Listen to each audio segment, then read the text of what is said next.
Out of nowhere, several tentacles began crawling out of the wound on my hand, writhing, twisting, trying to figure out what the hell they even were.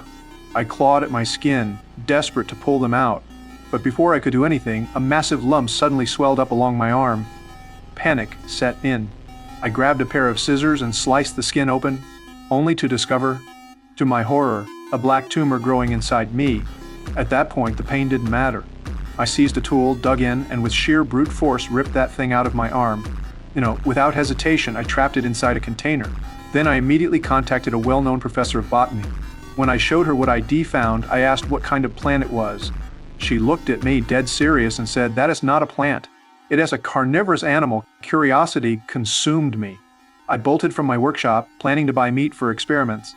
Before leaving, I caught sight of my son in his room. I leaned in and warned him firmly, "Do not go into the basement." But when I got back home, rage boiled over. My parking spot was taken again by the neighbor's kid. I told him to move the car, but the brat ignored me. I snapped, grabbed a shovel from my trunk, and smashed his window right in front of him. When I raised it again to strike the second, he backed off instantly and drove away without a word. After that chaos, I went straight down to the basement to continue the experiment. I pulled a dead mouse from the bin, holding it carefully, dangling it over the tumor. The thing unfolded like a flower, sharp, alive, aggressive. I didn't dare take any risks. With a makeshift shield in hand, I carefully lifted the tumor off the table. The instant it snapped up the mouse, devouring it in a single bite, I knew this wasn't a plant at all.